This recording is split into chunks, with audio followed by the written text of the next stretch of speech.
Olá, gente, sejam todos bem-vindos à nossa aula de filosofia, dando continuidade à filosofia contemporânea, chamado Falando da Crise da Razão. Falamos na aula passada de Arthur Schopenhauer, considerado um dos filósofos românticos, termo que é termo usado para definir os filósofos que valoriza também os sentimentos como forma de conhecimento. Hoje a gente vai falar sobre Soren Kierkegaard, considerado pela filosofia como o pai do existencialismo, certo? Sem mais delongas, vamos para a nossa aula. Quem foi Soren Kierkegaard? De uma família com dúvidas religiosas, estudou teologia na Universidade de Copenhague, na Dinamarca, entre 1830 e 1840, e licenciou-se em 1841, porém não quis ordenar-se ministro da Igreja Luterana. Com a morte do pai, em 1838, herdou grande fortuna que lhe permitiu dedicar-se apenas aos estudos. Observando que os pastores luteranos pregavam sacrifício, mas levavam uma vida burguesa, deu início aos seus ataques contra a igreja oficial na Dinamarca. Bom, ele era religioso, mas tinha certas dúvidas relacionadas à sua religião, a igreja luterana. Como diz na história, de família religiosa, pietista, seus avós, seu pai eram ministros, uma espécie de pastores da igreja. E ele tinha também como finalidade, o propósito era para ele ser assim também, ser futuro pastor. Só que ele não quis, ele recusou-se, quando ele chegou a uma certa idade, ele recusou-se, não queria ser. Segundo a história conta, é porque ele se decepcionou ao ver que a religião pregava uma coisa, falava uma coisa e fazia totalmente diferente. Dizia uma coisa e fazia outra coisa totalmente diferente. Isso deixou ele um pouco chateado, frustrado. Tanto é que as obras que ele escreve atacando, em especial a religião, ele colocava sempre com pseudos nomes, ou seja, com falsos nomes. Ele nunca assinava com o próprio nome. Por que, Ícaro? Para talvez não ser pego, também por conta da ideia de talvez não sofrer ataque, retaliações, né? Então ele fazia a boa parte das obras dele, ele escreve não com o nome original, mas nomes fictícios, certo? Também crítico de Hegel por tentar explicar tudo de maneira lógica. Segundo Kierkegaard, o que faltou em Hegel foi a paixão. Bom, a gente já sabe que Hegel era um filósofo extremamente racionalista. Ele acreditava que tudo pode ser explicado, tudo pode ser explicado. Porém, Kierkegaard chega e diz o seguinte: olha, Hegel, você está equivocado. Nem tudo pode ser explicado, porque existe coisas que a razão não explica. Os sentimentos são um deles. E eu vou ser bem mais profundo. Eu vou dizer para você que a paixão é uma forma também de conhecimento. Detalhe: a palavra paixão no dicionário, se você pesquisar, você vai perceber que paixão significa sofrimento. E sofrer é uma experiência, é uma vivência. Então, segundo Kierkegaard, o que faltou em Hegel foi paixão, foi vivenciar, Ele falava muito, ele era muito teórico, ele falava muito das explicações lógicas, mas ele dizia o seguinte: faltou emoção, faltou Hegel viver, Hegel falou muito superficial das coisas, mas faltou ele experimentar. E a filosofia de Kierkegaard é voltada justamente para essa parte da vivência, da experiência, do sofrimento. Inclusive, Kierkegaard considera o sofrimento como uma forma de conhecimento. Ícaro, por quê? Porque, segundo Kierkegaard, você só sabe o quanto você é forte, você só sabe que você superou depois de você passar por uma grande provação. Então, o sofrimento, segundo ele, não é algo ruim, mas é uma forma de aprendizado, Quebramos a cara, criamos expectativa ao depositar nossa confiança, apostar nossas fichas em alguém, e de repente o mundo cai da gente, desaba quando você percebe que a pessoa não é assim, que você acreditou e quebrou a cara, beleza. Mas que quer dizer o seguinte: depois de você juntar todos os seus cacos, depois de você estar no chão arrasado, não tem outra coisa senão não ser levantar.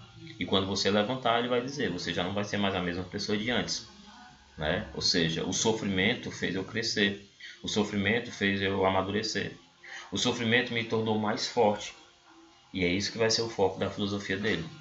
Uma outra característica dele é a importância de refletir sobre a angústia, Aí ele coloca isso numa obra que ele chama Reflexões sobre a Angústia, onde ele coloca a crise de Adão e Eva, ao escolher o fruto, que aliás ao comer do fruto que tinha sido advertido para não comer, o fruto proibido. A angústia que deu em ideia de se come ou não come, eu escolho ou não escolho, eu escolho ou não. Mas no final das contas ele acaba escolhendo e gerou essa consequência. Ele reflete sobre essa ideia da angústia que é em escolher.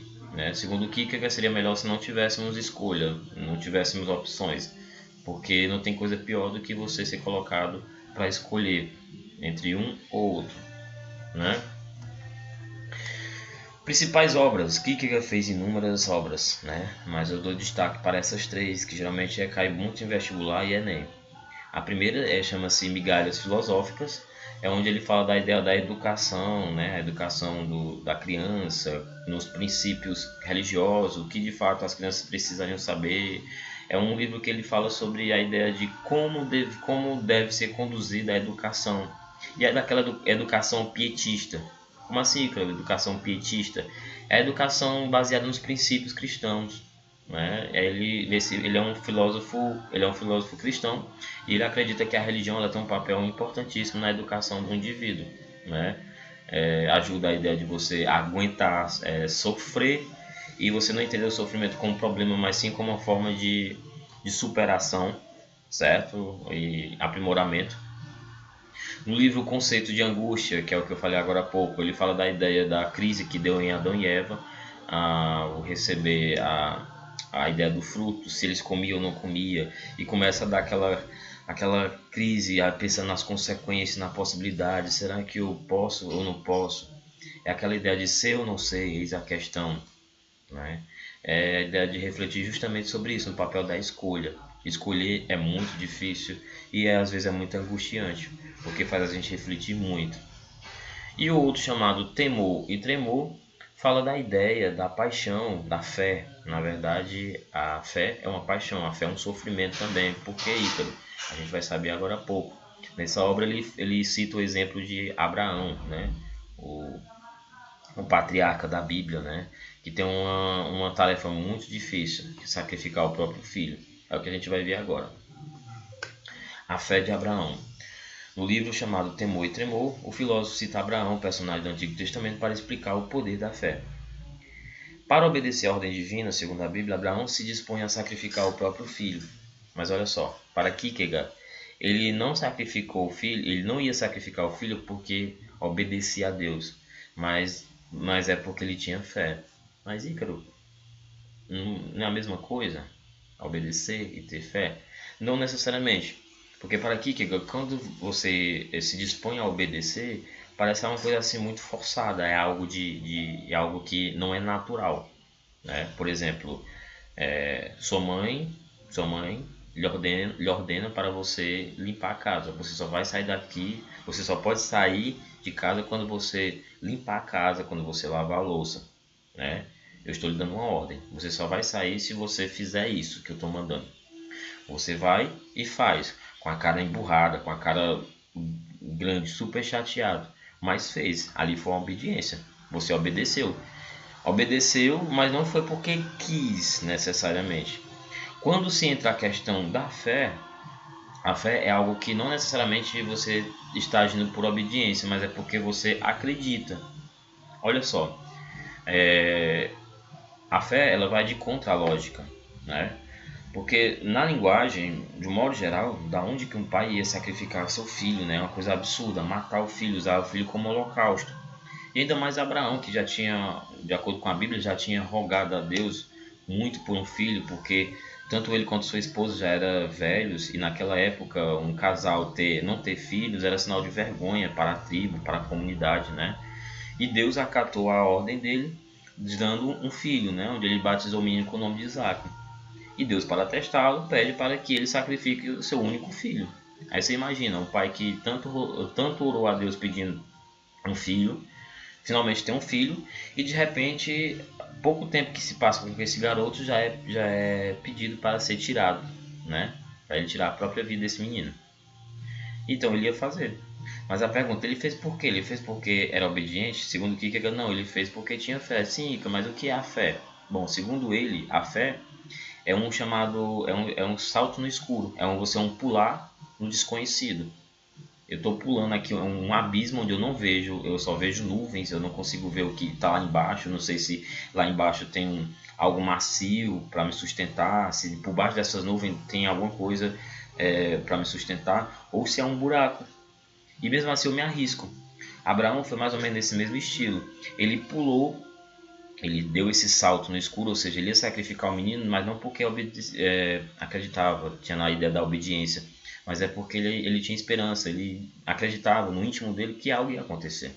Ele só não sabia o que era, mas ele ia fazer porque no fundo, no íntimo dele, algo ia acontecer. E ele diz que esse algo é justamente a fé. É quando você acredita, você se arrisca, você lança, né? Mesmo as pessoas dizendo não, mesmo a lógica contrariando, mas você vai lá, se eu acredito, eu sei que algo vai acontecer. Eu só não sei o que, mas algo vai acontecer, certo? É como ele diz aqui, ó.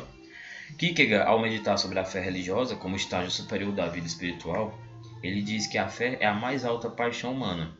É ela que nos permite saltar no escuro, chamado salto da fé.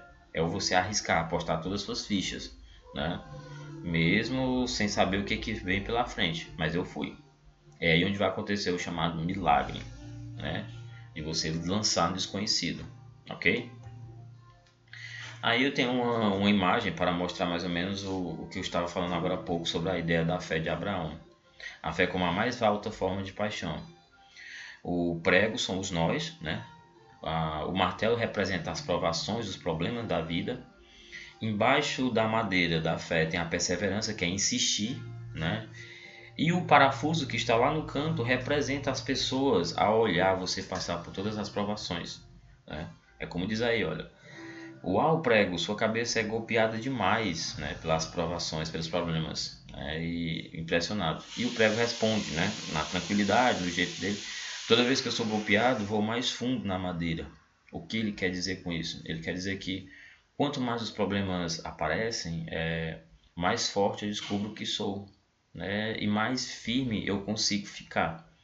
Isso acontece com a ideia da fé. Por isso que a fé também ela é uma paixão, porque ela nos ensina a ideia de você aceitar os problemas e encarar. Vou encarar, vamos para cima, certo? Sem medo, sem chorar, sem titubear, entendendo que isso foi necessário para o seu desenvolvimento, ok?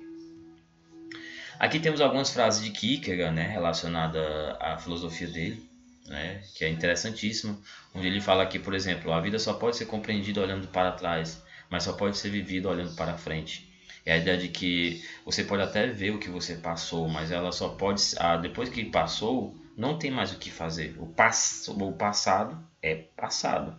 O que importa agora é o presente. Só quem já se modificou pode mudar os outros. A ideia do sofrimento, da experiência. Por isso a importância de vivenciar o sofrimento, os problemas. Porque quando você vivencia, você supera esses problemas, você já está maduro o suficiente para até aconselhar outras pessoas, certo? Acima de tudo, não se esqueça da obrigação de amar a si mesmo. É interessantíssimo isso, né? Que é a ideia de que ele fala a ideia de você se amar. É preciso você gostar de você. Antes de se relacionar com alguém, aprenda a amar a si mesmo, certo? E essa aqui que é interessantíssima, o desespero mais comum é não escolhermos ou não podermos ser nós mesmos. Mas a forma mais profunda de desespero é escolhermos ser outra pessoa ao invés de nós mesmos. Em outras palavras, ele está chamando a atenção para a ideia de quando a gente faz um papel que não é nosso, né? Quando você tenta agradar alguém, quando você tenta ser uma coisa que você não é. É o pior desespero que tem, certo? Bom, gente, foi um prazer vê-lo novamente aqui. Obrigado pela atenção, ok? Deixo disponível no material, de pesquisa para vocês responderem as atividades, fazendo relacionado ao conteúdo. Tem umas questões objetivas relacionadas com Soren Kierkegaard, tá bom? E tem uma atividade também baseada no livro, ok? É um prazer e até a nossa próxima aula.